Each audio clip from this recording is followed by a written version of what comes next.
Hello Hindustan, आ गए हम एक नए व्लॉग के साथ जहां हमें कमाने अपने काम से 22 लाख रुपए 180 डेज़ में। और आज है उसका डे 15, क्योंकि डे 14 में हमारा कोई भी काम नहीं था तो हमने उस दिन का लॉस किया।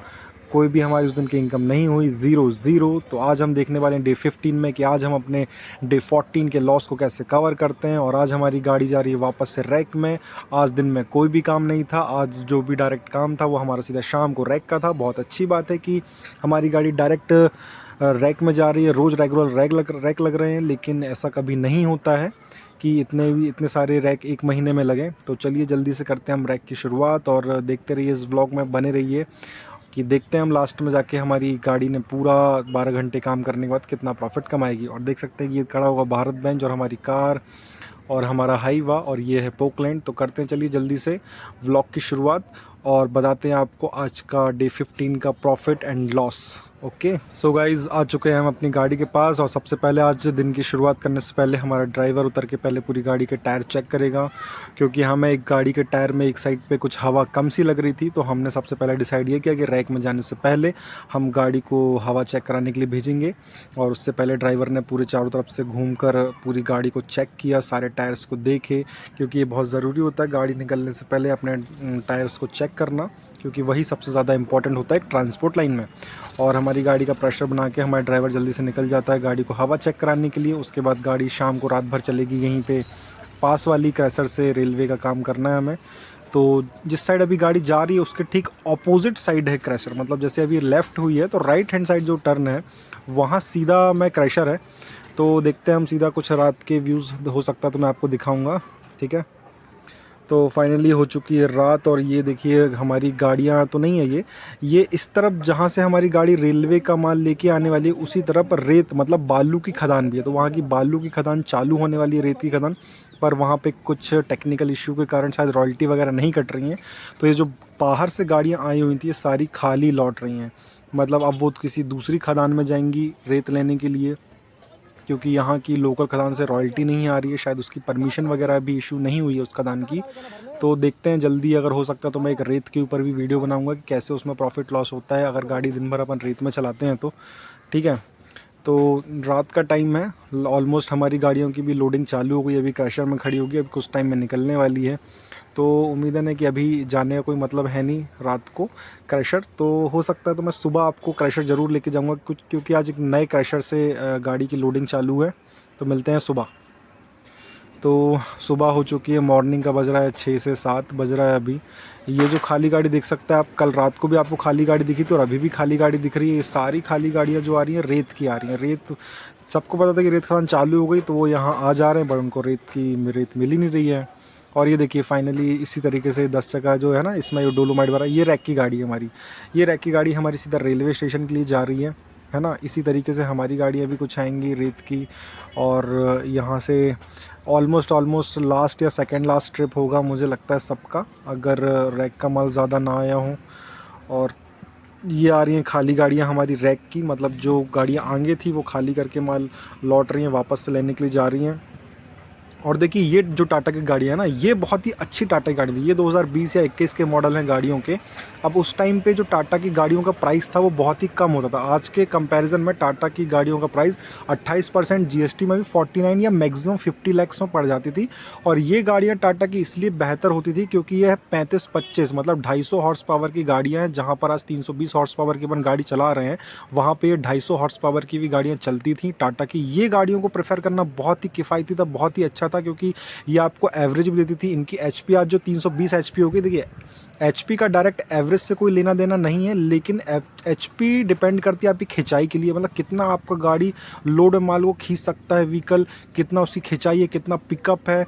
और लोड गाड़ी में जो स्पीड ब्रेक, अगर घाट पड़ जाता है तो कहीं आपकी गाड़ी का स्पीड ब्रेक ना हो, उसके लिए आपकी गाड़ी में एचपी ज़रूरी है। लेकिन जहाँ पर गाड़ी 250 हॉर्स पावर की भी सर्वाइव कर रही है, बहुत अच्छे से चल रही है, वहाँ पे हम 320 हॉर्स पावर की गाड़ी लेके अपनी ही गाड़ी का कुछ 0.5 का एवरेज डाउन कर देते हैं।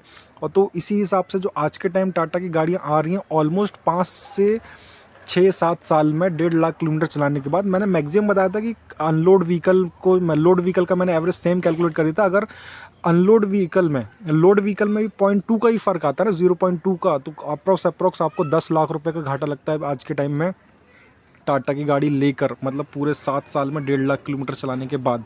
ठीक है, और ये देखिए 10 चक्का, मतलब ये गाड़ी मैं इस टाइम पे टाटा की गाड़ी प्रेफर करना चाह रहा था पर मुझे मिली नहीं, तो ठीक है कोई बात नहीं। ये लीलैंड की गाड़ी है, ये भी हमारी है।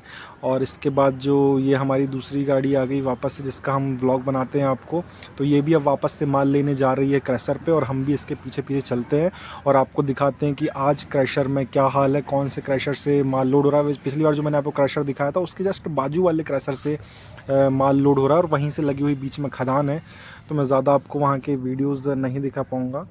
तो उम्मीद है आपने वो टाटा वर्सेस भारत बेंज का वीडियो देखा होगा, क्योंकि बहुत ही इन्फॉर्मेटिव वीडियो था। उसमें मैंने सिर्फ अनलोड व्हीकल का 0.5 का एवरेज बस एक्स्ट्रा लिया था, पर हो सकता है कि शायद आपको लोड व्हीकल में भी 0.2 का एवरेज आपको ज़्यादा मिले। तो जिस तरीके से मैंने कैलकुलेशन किया था, आप 0.2 लोड गाड़ी में एक्स्ट्रा कैलकुलेशन करके भी मुझे कमेंट बॉक्स में बता सकते हैं कितना डीजल का डिफरेंस आ रहा है भारत बेंज वर्सेस टाटा में।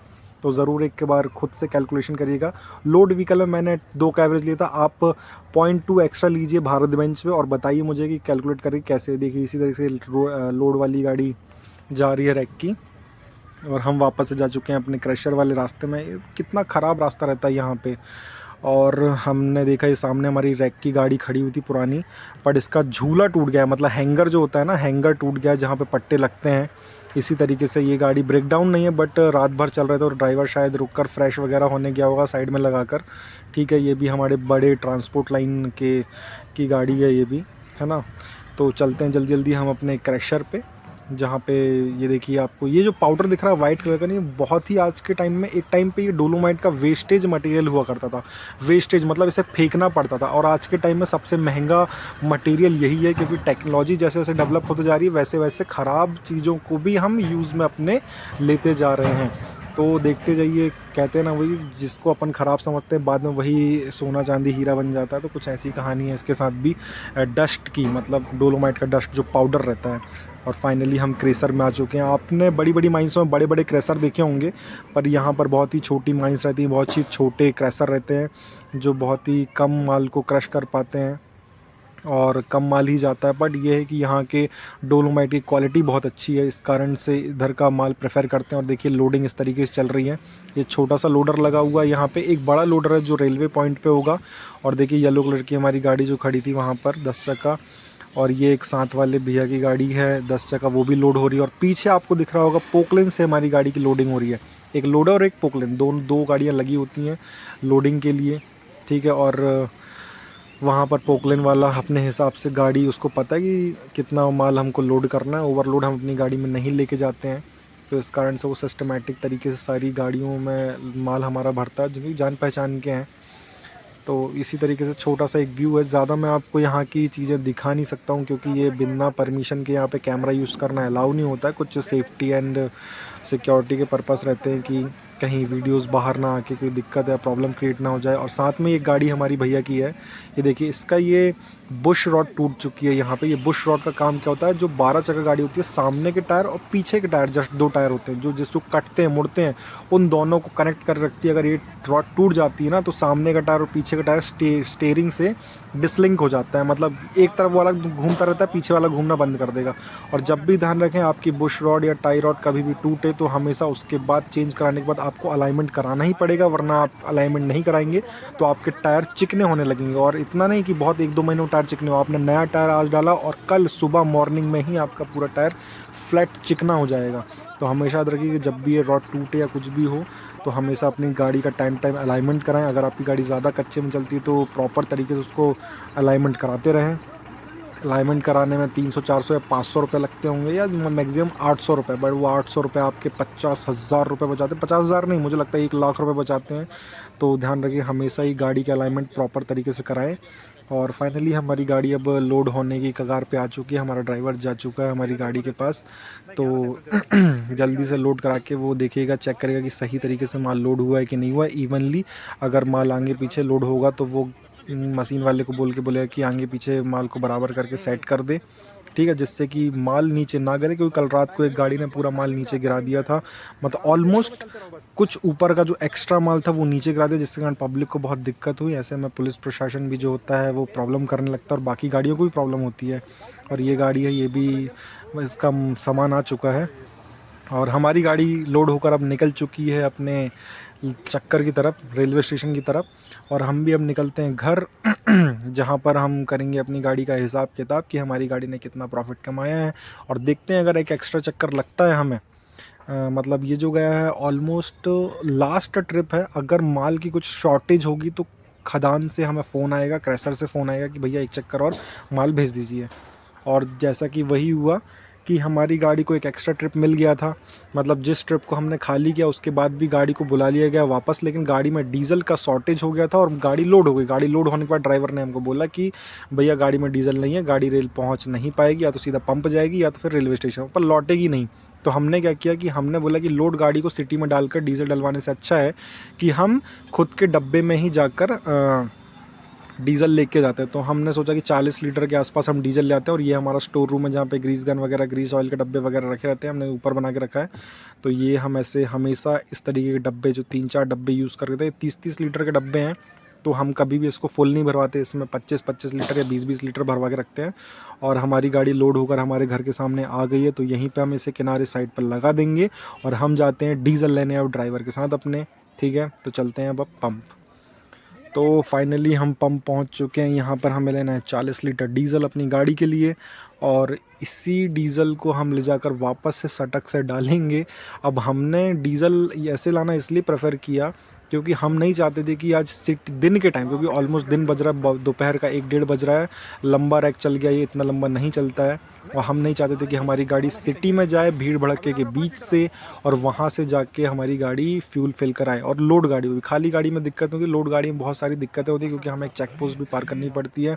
इस कारण से हमने खुद की कार में डीज़ल लेके आना ज़्यादा प्रेफर किया और वहीं के वहीं डीज़ल डलवा के हमारी गाड़ी आउटर बाहर सीधा रेलवे स्टेशन के निकल जाएगी। तो लगभग आज इनकी गाड़ी इनकी मशीन थोड़ी चेकिंग में डली थी। पहले उन्होंने 5 लीटर डीजल डाला, 5 लीटर डीजल डालने के बाद बाकी का 35 लीटर डीजल अब फिर से डाल रहे हैं।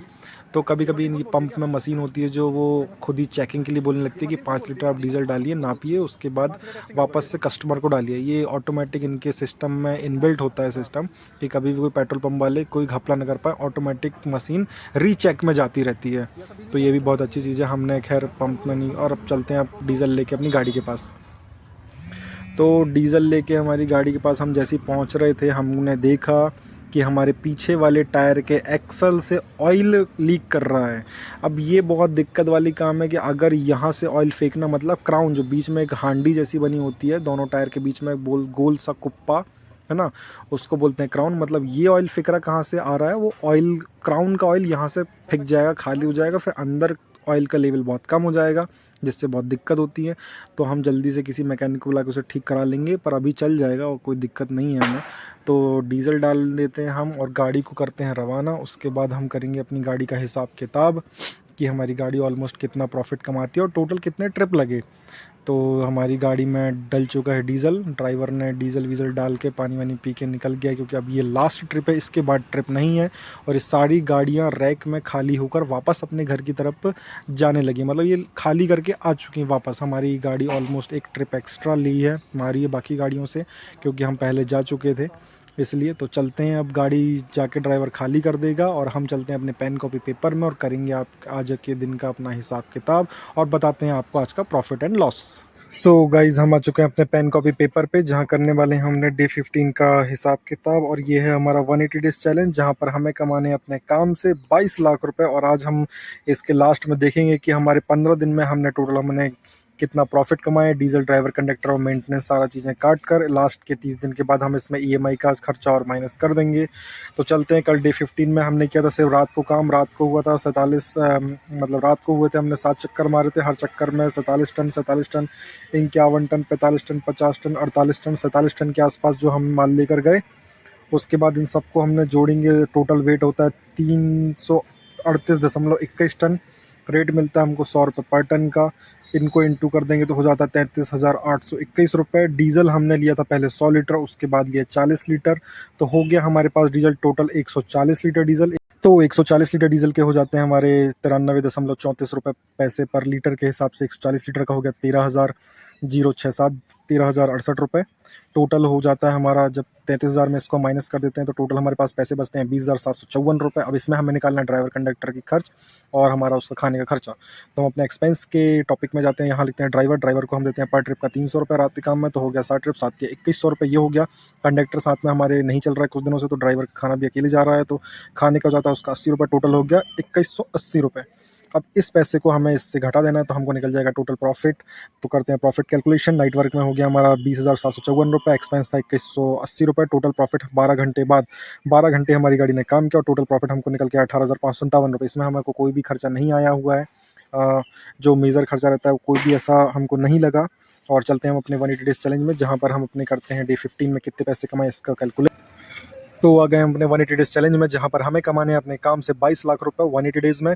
और आज हमने वो कम्प्लीट कर लिए हैं उसके 15 दिन को पूरे। तो हम देखते हैं कि 15 दिन में हमने टोटल कितने रुपए कमाए हैं और कौन कौन सा दिन हमारा सबसे अच्छा था, और टारगेट हमारा मंथली का क्या निकल के आ रहा है, जिससे हम 6 महीने में 22 लाख रुपए कमा सकते हैं पूरी तरीके से। तो डे 1 में हमने कमाए थे 27,000, डे 2 19,000 रुपये, फिर 7,000, 10,000, 33,000, 15, 22, 10, 21, 26 और आज हुआ हमारा 15 दिन का 18। तो हमारे कुछ दिन अच्छे, जैसे डे 1 हमारा 27,000 रुपये, फिर 19,000 रुपये, फिर 33,000 रुपये, 15,000, 22,000, 21,000, 26,000 और ये 18,000 रुपये। ये सारे दिनों के वीडियोस आपको मेरे यूट्यूब चैनल में आपको मिल जाएंगे। आप देख सकते हैं कैसे कैसे क्या क्या प्रॉफिट और क्या क्या दिक्कतें होती हैं। हमें कुछ दिक्कतें भी, कुछ एक्सीडेंट भी हुए छोटे बड़े, और उसके बाद हमने जो टायर एक्सचेंज किए, ठीक है।